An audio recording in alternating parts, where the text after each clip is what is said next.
Stomach pain, that's all? Aren't you overreacting a bit? But it could be appendicitis.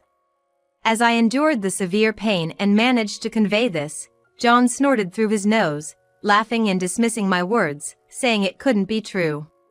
I'm about to go on a trip with my sister, go to the hospital yourself. In my fading consciousness, I desperately tried to call out to my husband as he left. Wait! But he closed the front door without listening to my pleading voice or Helen's crying. As I curled up in pain, Helen ran to me, crying. Mom, are you gonna die? Don't die. I hugged her small sobbing body, trying to reassure her. I don't remember much after that, but I woke up in the hospital, had some paperwork done, and managed to undergo surgery, staying until the next day. The diagnosis was indeed appendicitis. 3 days later, I was discharged and slowly returning to my usual life. While having dinner with Helen, I received a call from John. He started the conversation with, "Help me!"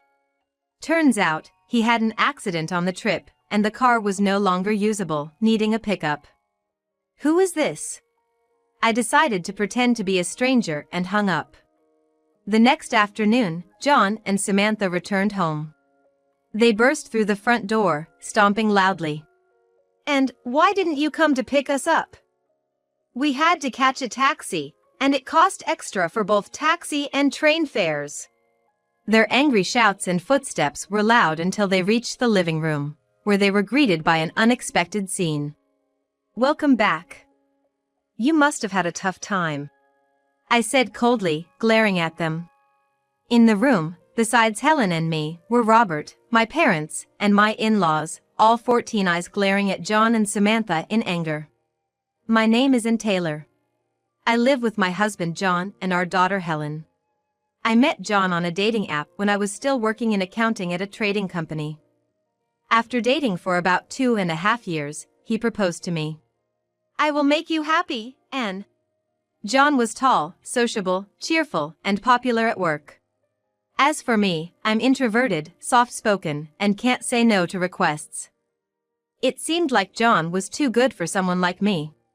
Yet, he couldn't seem to maintain a relationship with a woman. When I asked him why, he just shrugged, as puzzled as I was.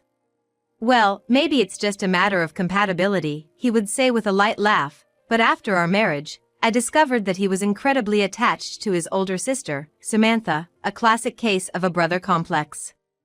John had been taken care of by Samantha since they were kids, as their parents both worked. He had a habit of prioritizing her requests and words above everything else. This was occasional during our dating period, but I had hoped it would change after we got married and he settled into our family. However, my expectation was wrong. Samantha's involvement didn't cease even after our marriage. One weekend, while we were at a cafe, John's phone rang. "Hey, your phone's ringing." "Oh, it's my sister." When I told him, he happily answered Samantha's call. After a few nods, he abruptly stood up. "Sorry, I gotta go help my sister with some shopping, you go on ahead. But today was our day off, we were going to see a movie. We can always watch it some other time." With that, he rushed off in the opposite direction of the movie theater.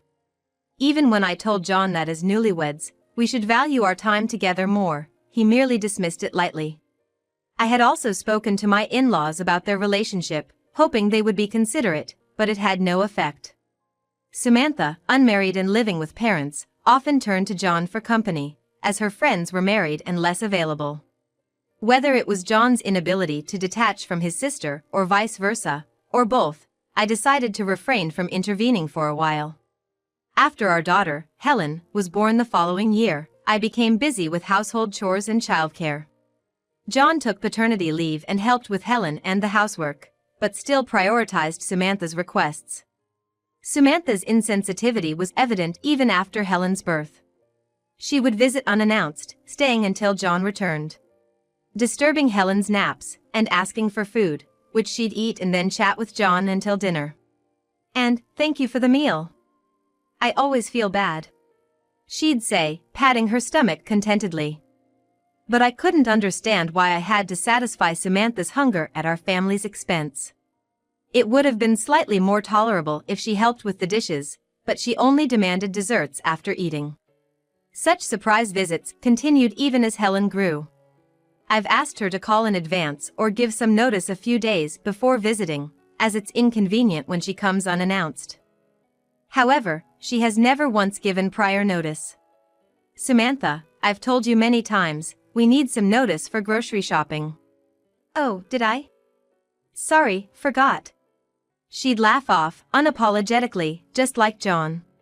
And there were other incidents like these. When Helen was about to turn 3, we planned a family trip to go apple picking. On the eve of our trip, I received a call from Samantha. She had gotten tickets to a comedy show for the next day and invited us to join. John, far from declining, was excited to go. "What about apple picking?" "We've been planning this for a month." "Yeah, but it's sad for my sister to go to the show alone, isn't it? It'd be a waste to let the ticket go unused. But Helen has been looking forward to going with you. Please come with us." "Well, then we'll just have to change the date." I couldn't understand why it had to be this way and felt overwhelmed. "I know Samantha is important to you, but can't you prioritize Helen and me, your family?" John became indignant. "What are you talking about? It's only natural to care for my only sibling. You're second, Helen is third." In the end, we didn't go apple picking. Instead, Helen and I saw John off to the comedy show and just took a walk in the nearby park. Watching Helen happily play among the autumn leaves, I felt a pang of sadness. On a day when the sky seemed higher and the mornings and evenings grew colder. That day was John's day off, and the three of us, including Helen, were spending family time together. As usual, after finishing my chores, I felt a sharp pain in my right side. I had felt a bit off since the morning but thought it would pass. I had a terrible suspicion that it might be appendicitis. As the thought crossed my mind, the pain worsened rapidly, becoming so intense that I couldn't stand up and ended up doubling over in agony right where I was. "John, help me!" When I called for my husband, he appeared, already dressed up as if he was about to go somewhere. Following behind, Helen toddled over with her small steps. "Mommy? What's wrong?" John asked me in a half-hearted tone, as if just asking to be polite. "My stomach hurts. I can't move. Can you take me to the hospital?" I managed to answer through the severe pain.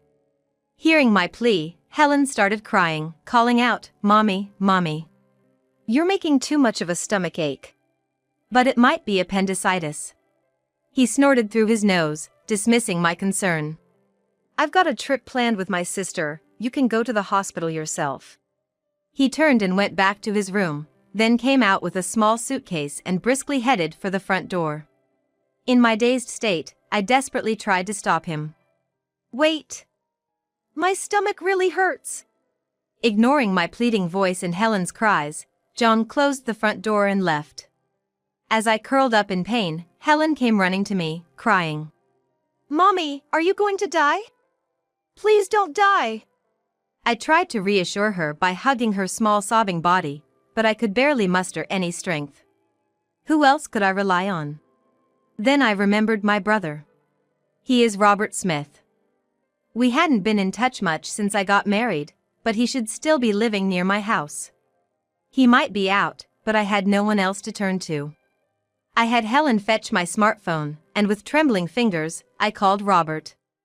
The phone rang, and the seemingly endless call tone echoed through the speaker. I waited, praying for a response. Suddenly, the ringing stopped, and I heard a voice say, "Hello? Anne? It's been a while, what's up?" His casual voice was a relief. "Brother, my stomach hurts. I can't move. Please take me to the hospital." "What? Are you okay? I'm coming right now." Robert sensed the urgency in my voice and responded tensely. Robert didn't hang up the phone, instead reassuring me with words like, "Don't worry, and is Helen there? Is she okay?" During this time, I could hear the sounds of him locking his house and starting his car engine, clearly hurrying to come over. Robert has always been the caring type since I was little. Whether I got lost or failed my first choice in high school admissions, he always encouraged me, saying, "Don't worry, it'll be okay." He's my reliable and proud brother. Now, he was chatting with Helen, keeping her from getting anxious, which made me feel much stronger. Soon, I heard the sound of a car pulling up outside, and Robert's voice came through the phone, "I'm here. Coming in." Helen, with unsteady steps, went to the front door to greet him and told him where I was. Robert, dressed in a t-shirt and chinos, looking quite casual, rushed in. This was his usual outfit when he's off work and just popping out to the convenience store for lunch. "Hang in there, Anne. It's okay now, your brother's here." "Come on, Helen, let's go, you're worried about Mom, right?" He carried me to his car parked outside, seated both me and Helen in it, and drove us quickly to the hospital. I don't remember much after that, but when I came to, I was in the hospital, having completed some paperwork and somehow finished the surgery. The diagnosis was indeed appendicitis, and I had to stay until the next day.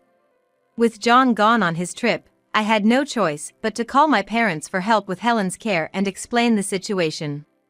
They were furious on the other end of the phone but only said, "We'll take care of Helen, just focus on your treatment," before hanging up.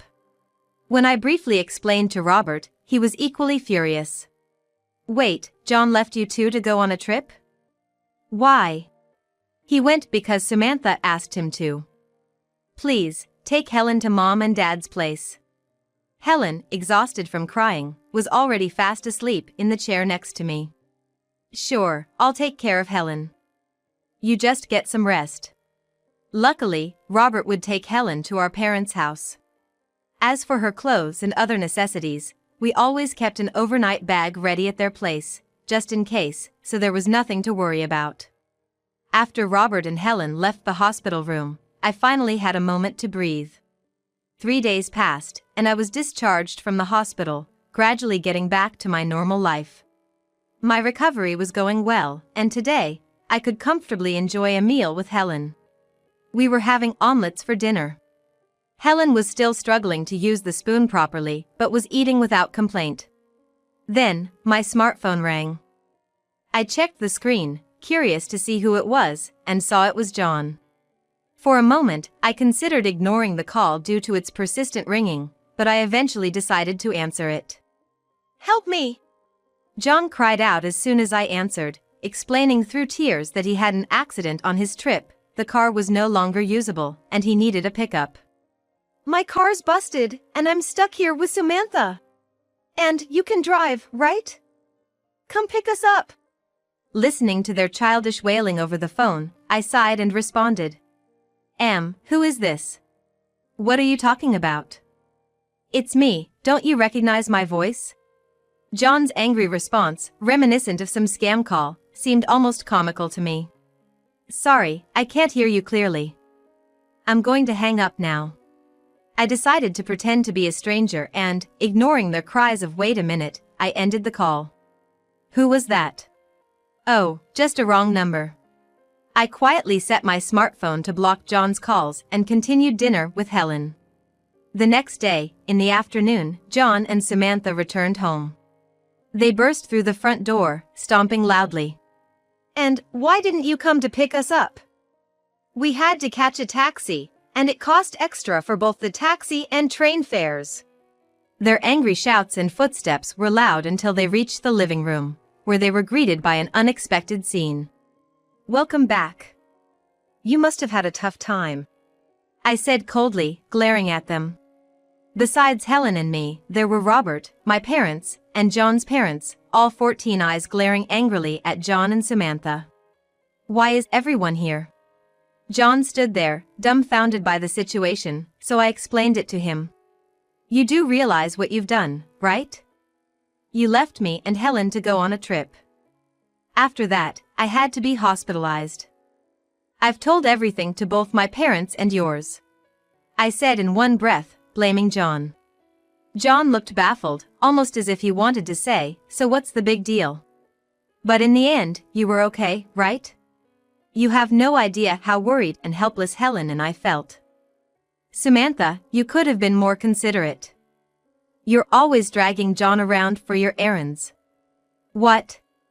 Why am I being scolded? I didn't know about your situation. Both John and Samantha remained adamant that they weren't at fault, instead starting to complain about why I hadn't come to pick them up the day before. I was so angry with both of them that I wanted to slap them right there, but I restrained myself, clenching my fists instead.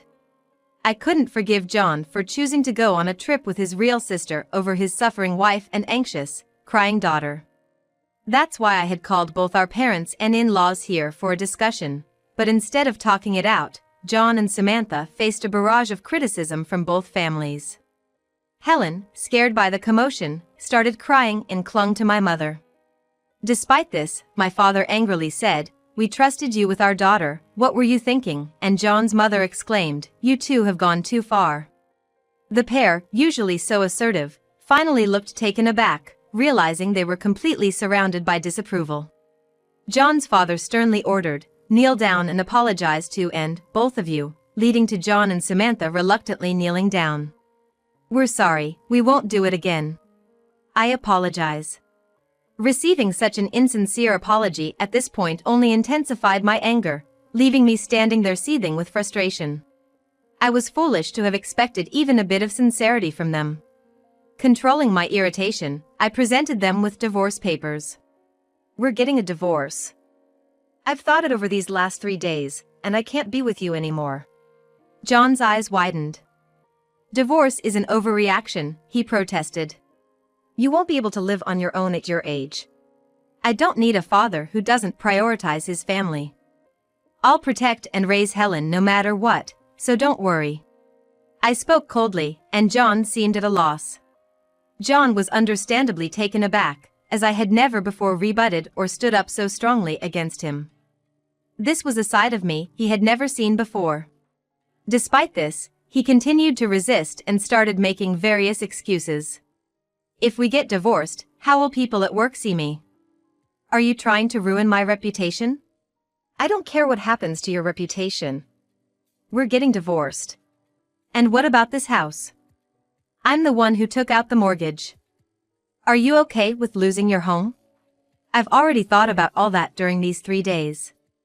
I've discussed it with my parents, and Helen and I will return to my parents' house." "Wait, what about Helen? Have you asked her what she wants?" John's face lit up as if he had come up with a brilliant idea, but his desperate attempt to bring our daughter into the argument only served to irritate me further. "Why don't you ask her yourself?" John, now visibly shaken, turned to Helen for support. "Helen, you don't want to live without Daddy, do you?" Helen, who had been with my mother until then, shook her head and said through tears when John addressed her, "Daddy's not fun to be with. He never plays with me, always goes out with Auntie. I don't need him. I just need Mommy." Hearing Helen say she didn't need him was undoubtedly a shock to John.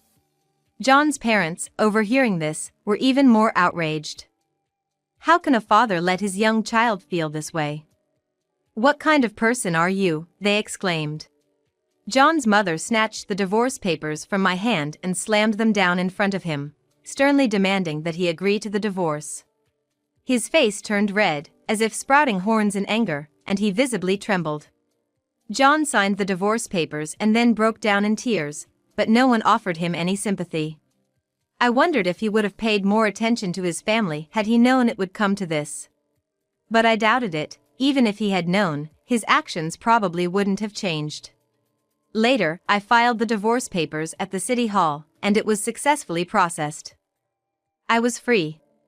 My in-laws apologized again and agreed to pay more than the usual amount in child support.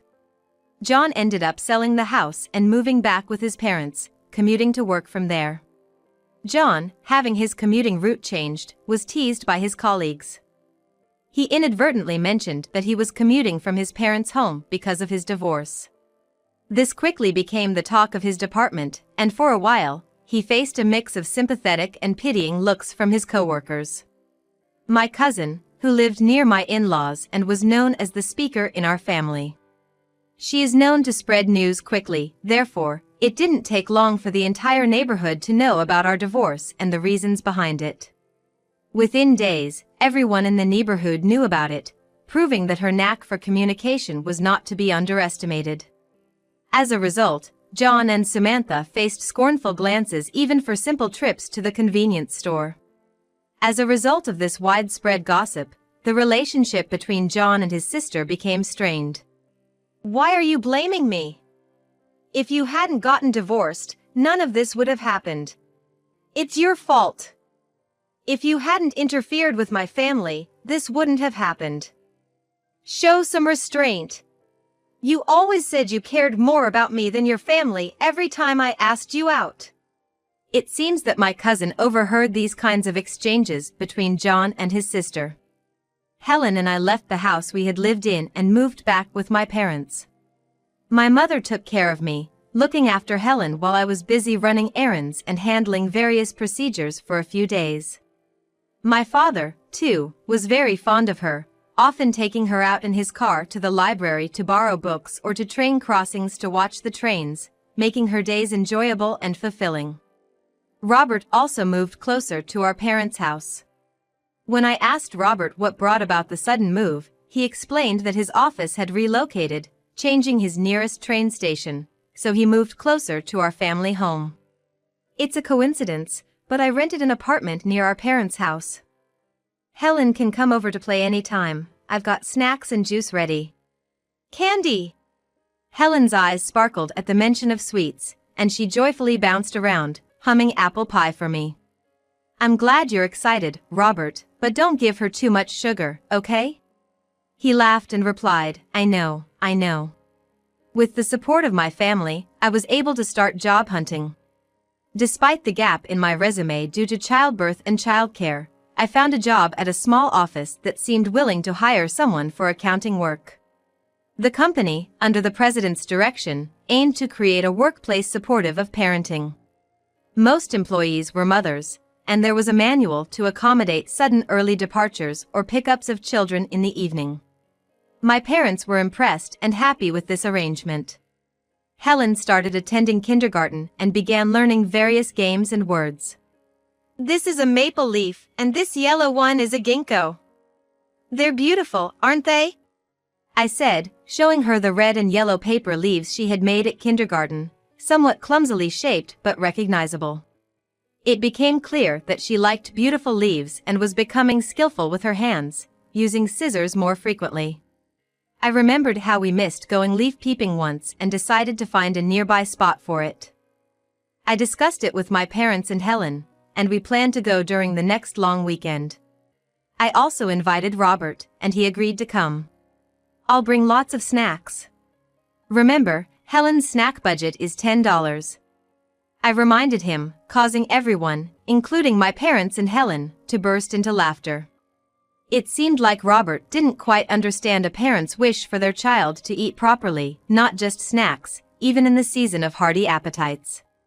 Nevertheless, his affection for Helen was heartwarming. Helen and I continued to live happily with support from our loving family.